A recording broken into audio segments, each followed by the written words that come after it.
Okay, so our last topic is washer method. It's again about the volume of a solid, and not any solid, but solid that obtained by rotation. Solids of revolution, they're called. Revolution, it means revolving, rotation, right? That's the meaning of this word. Okay, so let me quickly go over what the washer method was. The shell, I write washer method, and it's the shell method that we're doing here. Sorry, it's the washer method was the previous one. 2.3 is the shell method. So what do we do in the washer method? So okay, let me review the washer method.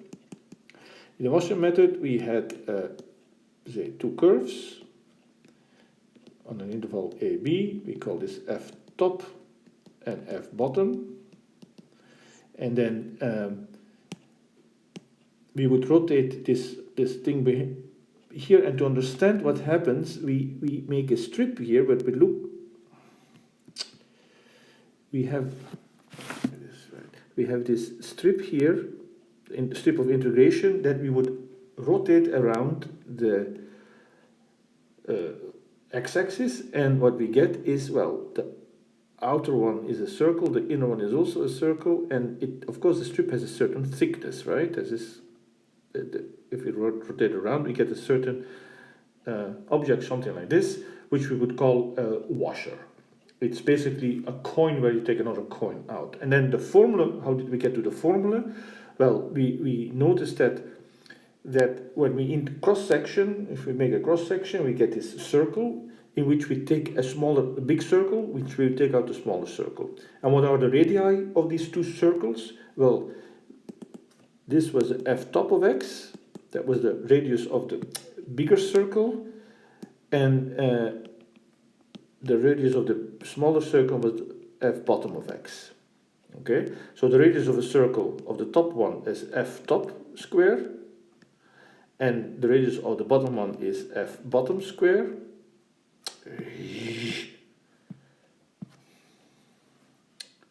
Sorry, what is this doing? F bottom square. Now we subtract because we take one away from the other, and then we had to integrate this from a to b. That was our formula, which we can sometimes then write. So let me write the formula here again. We factor out the pi here because it's a constant. A b. Oh, this is getting really driving me crazy here. A b, and that is f top square minus f bottom square. I don't know if I plug this in. Let me just get this out. I think that's what the causing is. Okay, so that's the formula for the washer. Now, that is because we rotate around the x-axis. So the question is, what happens if we rotate or revolve around the y-axis, about a vertical axis? Okay, so now imagine that instead of going this way, we're going this way. And so let's look at it, what we get. I'm very bad at drawing, so I'll look at the picture in the book here. So here we have, again, let me explain it first with only one curve. Okay, so we have one curve and then the region underneath of it that we're gonna rotate around. So let's look at a single strip. We have this strip here that this strip.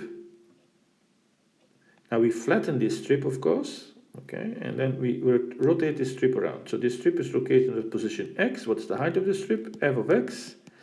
And what's the width of the strip? Delta x. That's the width of this strip.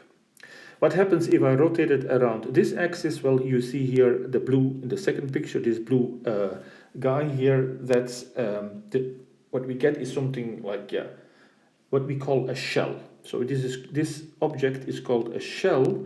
Now, not in the meaning of seashell, but in the meaning of the shell of a bullet. And then we have, what we then do is we to get if we now take this whole thing, say, and this whole area, this whole region, and we're gonna rotate this around the y-axis, we get something like the picture here shows, on the right hand side, right? And each of these strips makes a shell, and we put all these shells one in the other, like a bit babushka on the Russian dolls, right? And we add all these things up, so the summation of all the volumes of these shells, right, that would then be almost equal to the actual volume. And to make it really equal, we make these, because what is the mistake we make? Because we flatten here, right? So this is, you see the tops here are flat, but actually there should be some kind of little curvature going on. And that's what we ignore, that's why it's only approximately equal. So to get it equal, we have to take the limit here, then we get actual equal as we make these strips smaller and smaller. So the question is, what is V of S then? Okay, so let's look at V of S. Let's look at the next page where the drawing is made of one more time. All right, so I'll do it in blue this time. So we have, what we're going to do is, here's the shell, right? Remember this shell was, we had a strip here. Let me put a strip on this side here a little bit. Doesn't matter which side the strip comes from. It's easy to draw this side. So we have this strip here at position X. Its height is f of x, right? That's f of x here. And its width is delta x.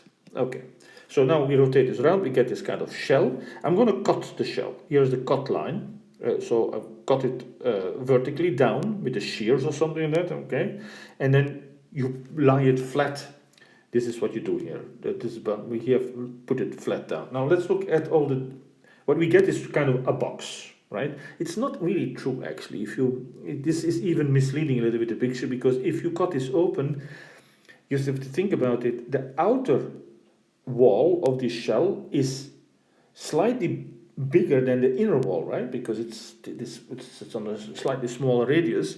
So you actually would, if you cut this open, you would actually get a little bit here of a slanted, this part would be a little bit slanted here. But again, all this is not important because we're going to take limits for delta x going to 0, and all these kind of errors will disappear. So the question is now, what is the volume? Because we wanted V of S, right? The volume of the shell. So that was the volume of the shell. Let me say what this means. So what I want is the volume of this box, but that is just the product of all the 3 dimensions. Okay, we know almost everything. The height of this box, that was f of x. That was f of x. So it's f of x. The width of the box was delta x. So that's delta x. So the only thing we need to know is what's this length here. Now, where does this length come from? Well, remember, it's actually this part, right? When we cut this open, it would be that blue line here. The original blue line would, if we, well, I guess it would be on the bottom, not on the top. I guess I should draw it here. This blue line here, so, okay, it's this top blue line here, that's, if you cut it open, it becomes this blue line here, right? Okay, so I have to, it would be this blue line here. No, so blue, okay, this blue line. So what's the length of that? Well, it's a circle, the blue line. The original blue line was a circle, so it's a circumference of a circle. And we only need to know is the radius of the circle. Now, what is the radius of the circle? Well, this is the distance from this point to this point, right? Is this distance. Oh, but that's exactly what x is. So the radius of a circle is 2 pi x. This is 2 pi x here, forget the x1, whatever weird variable there, right there, it's really x. And so this is now V of S. So going back to the previous page, we can now plug it in. This is, so it is the limit for delta x going to 0 of the sum of 2 pi x f of x delta x. Okay, that's the radius, that's the height, and that's the width. Okay. And now we take the limit, and this was of course for x's that go over a particular interval in general, and so this would mean we know now that this transforms into an integral. This is the limit of Riemann sum, and these become integrals with endpoints a and b, and we get just, this is the function that we integrate, 2 pi x fx. And what happens to the delta x? Remember, it becomes the dx. That's why we have a dx at the end of an integral always. So that's our formula. So let's go back to my own notes here. Okay, so we have the formula. Let's make the picture slightly again. So we have this picture here. Oh no, let's make the picture first, sorry. Let's do first one curve, right? So we have A, B, that's what we just explained. I'm just repeating very quickly what we okay, it's frozen again. What is this?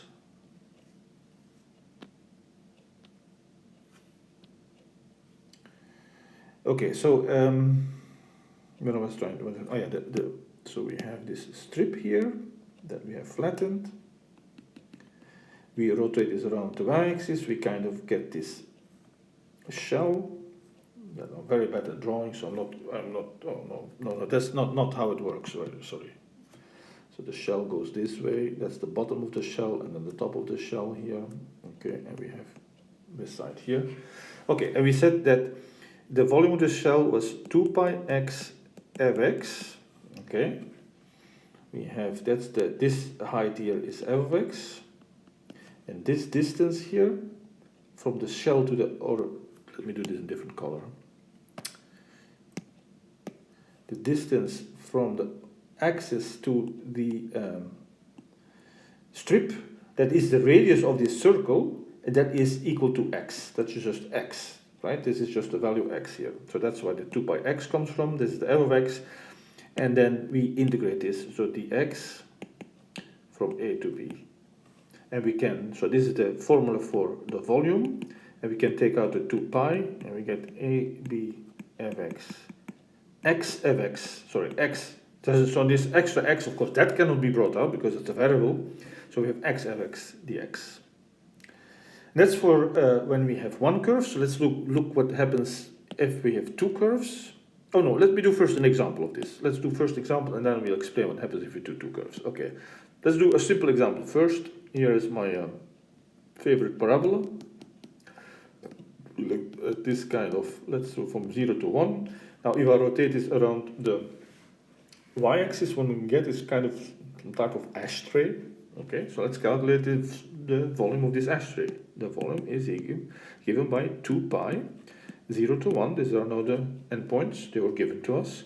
And then we have to do x times the function, x squared dx. And this is very easy, but just make sure there's no product rule, right? So we always have to work this out. This is x cubed dx. So this is 2 pi x to the 4th over 4 between 0 and 1. So that is 2 pi 1 over 4, that is pi over 2.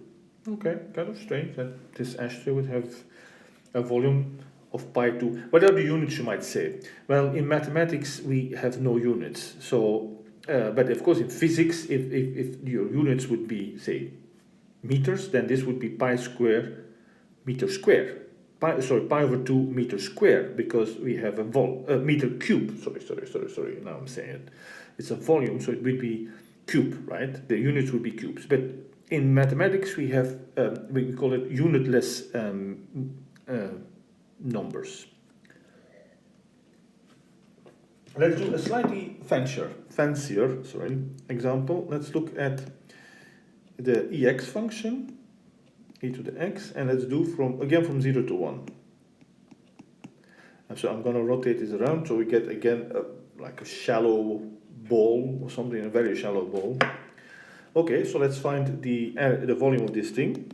The formula says 2 pi, endpoints are 0, 1 again, that's just because they're easy that I chose this. X times the function, ex dx. Now, you see, as I said, we have to work this out. Well, if there are powers, we can combine them, but this cannot be combined. So now it's an issue about what kind of integration problem. I'll let you please pause the video and think about it. How would I solve this integral? Because this is practice. You have to start practicing, right? Because very soon we're going to have our final quizzes, the big quizzes on the last week. I've said more about it elsewhere. And so you want to know how to do this. Okay, I'm going to continue, but as I said, pause the video and think about it yourself before you listen to what I'm saying. Okay, this is clearly an example of isolate, or integration by parts, because we have a function that's algebraic here, and this is the function is exponential. So the algebraic comes before the exponential, so this will be, u will be x, and then dv will be ex. Sorry, I've got the dx here. Now once you do this, you get a corresponding du, which is dx, and a corresponding v is the antiderivative of ex, but it's of course just ex. Please do write all these details. All these details I have to see. Sometimes I see people do this very quickly without writing all the details, but that's how I know whether you make mistakes or do you understand it, by showing all the work. If you don't show me work, I was thinking, how did you know this? So I'm thinking, wait, did they go to their big cousin and ask them to solve this for them? You know, show me everything. Okay, so the formula for integration by parts is uv minus the integral v du. So that would be x ex minus v ex dx. And that is easy because that is just antiderivative of ex, it's just ex. Okay, so in here, okay, I'm running a little bit of space. I'm going to try to squeeze it in here. It's 2 pi, don't forget the 2 pi. And the antiderivative is x ex minus ex between 0 and 1. So that is 2 pi. I plug in 1. I get 1 times e to the power is 1 minus e. Oh, that's 0. Minus 2 pi, now plug in 0, that's 0 minus e to the 0, that is 1, right? So the whole thing comes out to, this cancels, these two guys cancel, and here I get minus minus, so I get 2 pi. Perhaps again there, pi is again there, although we start with an exponential function. Okay, so now what happens when we have two curves? So let's quickly look at this. So here now we have two curves here on an interval. Of course, sometimes these curves can come. The more obvious case is the one they actually intersect. But I want to, for the picture, it's easier if I do it this way. Okay. So we have A and B here. Well, let's see what happens. What's different with the previous case? We have still our integration strip. Okay, x here. The width is still delta x, but now it has two different measurements, right? There's an f top here, and this is f bottom. Now, if I rotate this around, I'm going to get a shell very much like this shell, but it's just a little bit higher up now. So, what do we need? What were the three dimensions that we used for this shell? Well, when we flattened it, it became this kind of a slab, like that, a little bit like that, right? So this was the height of the shell. This was 2 pi x. That was the radius of the bottom, and the width was delta x. So the only thing that has changed is this height of the shell. Here it was given, the height was given by the function value f of x. So what is the height now? Well, the function is now given by the difference. Right? How do you find the distance between two numbers? Well, you take the bigger minus the smaller. So you subtract the top from the bottom. So we have, the formula is now 2 pi x. So the integral of 2 pi x, that's changed, that doesn't change. This radius is still x, right? Then we have f top minus f bottom, the top curve minus the bottom curve, the biggest minus the smallest, and then we have the delta x. So that's the only difference. And of course, again, we can bring 2 pi out. So let's say the most general formula for the volume using the shell method is 2 pi from A to B x times f top minus f. Oh no, top should not be on top because it top, I wrote it on top. F top minus f bottom dx.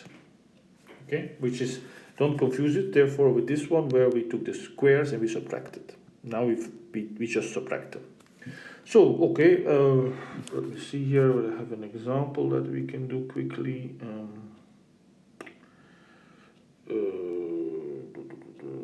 Okay, let's do this one. Well, I'm going to take a simple example.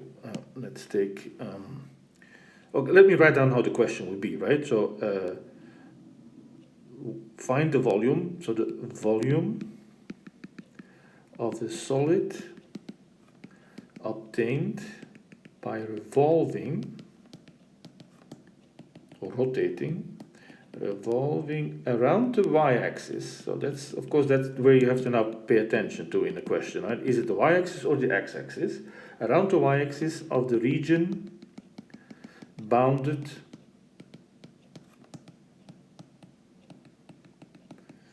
by the following two curves. I take here y is, we have I think done this one, but let's do this 2 minus x squared and y equals x squared. The two parabolas, so we could make a little picture here. One is like that, the other one looks a little bit like that. And so we're gonna have, no, this is not correct, wait, sorry. 2 minus x squared. No, this is not a good example. It's strange because they do this here in the book. Oh, no, I'm sorry, I'm wrong. Sorry, I was taking the wrong question. Why is this not good? Well, if I rotate this around the y-axis, I'm going to rotate into myself, and you're not supposed to be doing that.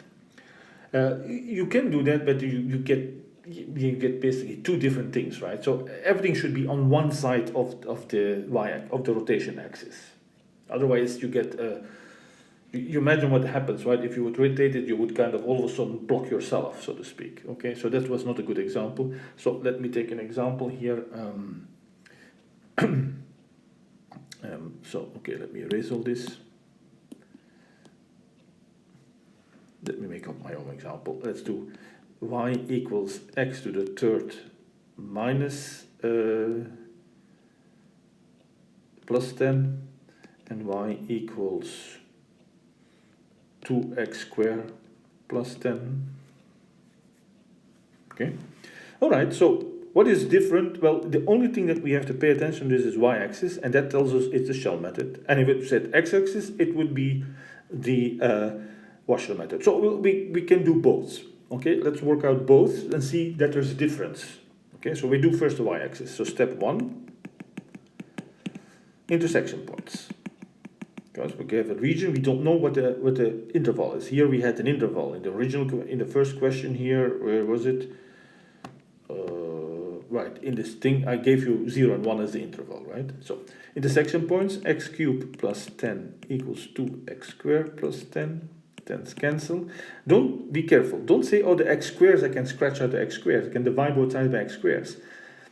That's not true if x is 0, because then you're dividing by 0 and you're not allowed to do that. Okay, so what you have to do whenever your variables, never divide by them, always get them to one side and then factor. Because the fact that you can divide by them just means that you can factor. So it's really the same thing. Okay, so x squared and then we have x minus 2. Great. So we get two intersection points. This is x equals 0 and this is x equals 2. Okay, so step 2, we make the table. We have x cubed plus 10 and 2x squared plus 10, because we still don't know which one is the top one, right? So 0 and 2. We need a test point in here, 1. It's a very obvious one here, right? And so we plug in, I get 11 here, and here I get 12. So this is the top curve. Okay, so in our formula now, step 3, we can write down the formula, the volume of the shell, 2 pi, the intersection points are the interval of integration, 0, 2, that we have an x, and then we have to take the top curve, 2x squared plus 10, I'll show you the formula. I take the top curve and subtract the bottom curve. Minus the 2x, so let's all this put a lot of parentheses that we don't make mistakes with our, these are the two curves, right? Yeah. Subtraction, okay, so what is this? 2 pi, 0 to 2, we have an x here that we still have to multiply out, but do first the inside thing, 2x squared plus 10 minus x cubed minus 10, so the 10's cancel the x, and now I'm gonna still have to expand the x, right, because there's no product rule. So 0 to 2, we have 2x cubed minus x to the fourth, okay, dx. And that is of course easy, 2 pi, don't forget that, 2 pi, I'm constantly forgetting it, but 2x to the fourth divided by 4 minus x to the fifth divided by 5, and this is between 0 and 2. So if I plug in 2, top point, then I get 2 to the fourth, that is 16 divided by 4, that is 4 times 2, that's 8, minus 32 fifths, and subtract from that, but if I plug in 0, everything is 0. And that's the answer. Okay. Okay, that's the only new thing. And so, but as I said, let's now see what would be around, instead rotate around the y-axis, the x-axis. You might say perhaps it's the same. Why would it be different? Well, let's see. But you can guess it's different because the formula is different, right? What's the formula now? Now we have to do the intersection points are then the same, 0 to 2. But in the Washler method, we have to take the top curve squared minus the bottom curve squared. So we have to do the top one was 2x squared plus 10, right? That was the top one here. So we do 2x squared plus 10 squared minus, and the other one was x cubed plus 10, x cubed plus 10 squared dx. And so this gives me pi, you have to expand this double product formula, 4x to the 4, double product is 40, x squared plus square of 10 is 100, minus x to the 6th plus 20x to the 3rd plus 100 dx. So that is pi. We have a 4x to the 4th plus 40x squared plus 100 minus x to the 6th minus 20x cubed minus 100. The hundreds cancel out and the rest of powers cannot be combined, so that's integrate now. That is 4x to the 5th divided by 5 minus 4x cubed divided by 3 minus x to the 7th divided by 7 minus 20x to the 4th divided by 4, and this is between 0 and 2. And then we plug in pi, that would be, I'm just gonna plug in here the 2 here because this gets 2 out. Well, that's 4 times 8 minus 2 to the power 7 divided by 7 minus 20 times 2 to the 4th over 4. And you see this kind of minus 0, because I'm plugging 0 as well, everything is 0. This is clearly not the same number, right? And that's no surprise, actually, if you think about it. Even any picture here, you see this, you get a totally different object, right? If you rotate it around this way or rotate it that way. Okay, so that's it, and that's the end of the material now. We have done everything. We're not going to do arc length. And so from now on, we're going to do quizzes about all this stuff that we have seen. I say more about this elsewhere, but I'm going to say it already now. We're going to do 2 quizzes, one on Tuesday, one on Thursday, the last week, next week. The Tuesday one will be on the material that we did before the online switch. And so that's on integration. And the second will be on series. Okay, but I'll repeat this elsewhere as well.